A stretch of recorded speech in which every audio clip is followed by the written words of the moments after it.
ये जो मुआहिदा है ये तो कोई स्टेबिलिटी नहीं क्रिएट करेगा, या इससे आप कहें कि जी कोई इलाके के लिए कुछ बेहतरी है। इसमें तो लगता है कि सिर्फ जो आपने बात की कि वो भारत को जरूरत है अमेरिका की, अमेरिका को जरूरत है भारत की, तो यही चल रहा है। और वो चाइना, असल टारगेट इस वक्त चाइना है और उसके लिए सब हो रहा है। मगर बात यह है कि इससे तो इंस्टेबिलिटी आएगी।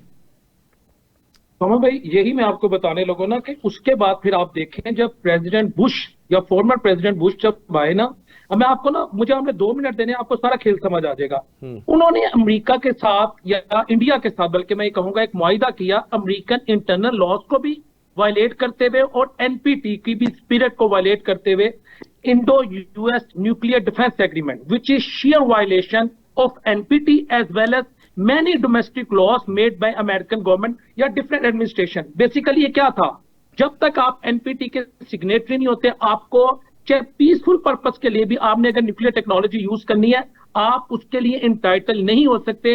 अमेरिका ने इंडिया के साथ न्यूक्लियर एग्रीमेंट साइन किया, और उस वक्त ये मैं आपको बता रहा हूं कि जो आप कह रहे हैं ना, आप मुशाहिद हुसैन साहब कह रहे हैं कि अल्टीमेटली टारगेट चाइना और उसके बाद पाकिस्तान।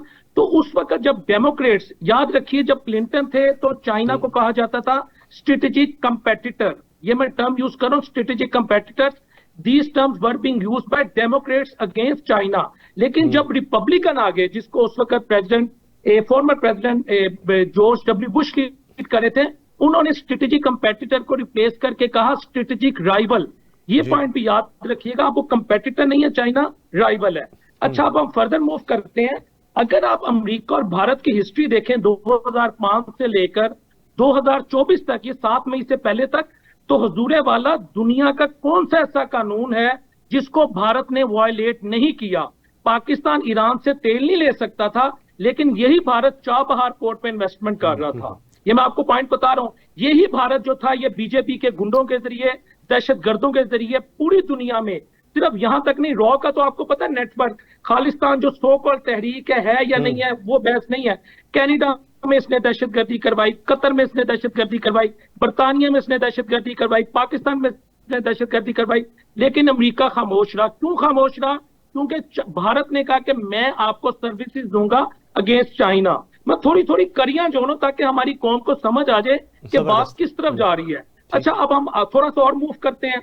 उसके बाद आप देखें सी पैक आता है। सी पैक बेसिकली भारत और चाइना के, या भारत और अमेरिका के, बल्कि मैं कहूंगा जो स्ट्रेटेजिक पार्टनरशिप है, उसके सीने में कील की तरह ठोका गया था। लेकिन बदकिस्मती से इसको पॉलिटिसाइज कर दिया गया। मियां साहब की गवर्नमेंट के खान साहब है, उस तरह काम नहीं हो सका जिस तरह इस पर होना चाहिए था। फिर आप देखेंगे सी पैक को डिरेल करने के लिए बीएलए उठी, फिर सी पैक को डिरेल करने के लिए तालिबान उठे। क्यों उठे? ये तालिबान में टीएलपी की बात कर रहा हूं, ये टीटीपी की।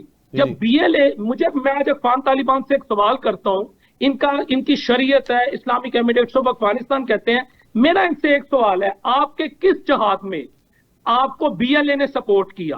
बलोचिस्तान सो कॉल्ड जो लिबरेशन आर्मी है, उसको आप बना देते हैं। टीटीपी, या जो आप कहते हैं कि ये जी हमारा इनके साथ मुआहिदा है, पाकिस्तान इनसे खुद बात करे, दहशतगर्दों से बात करे, इसके पीछे फंडिंग है सी पैक को नाकाम करने की। क्योंकि सी पैक जो है वो शाहरग है, वो जगलर बेन है बीआरआई की, बेल्ट एंड रोड इनिशिएटिव की। और बेल्ट एंड रोड इनिशिएटिव का मतलब है चाइना का जो इकोनॉमिक मॉडल है, इसका जो पॉलिटिकल मॉडल है, इसका जो कल्चरल मॉडल है, वो यूरोप, अफ्रीका, एशिया तक वो पेनिट्रेट कर गया है। ये इस वक्त जंग हो रही है दुनिया में दो निजामों के दरमियान। एक इमर्जिंग वर्ल्ड ऑर्डर है which is being led by China, एक डिक्लाइनिंग वर्ल्ड ऑर्डर है which is being led by America.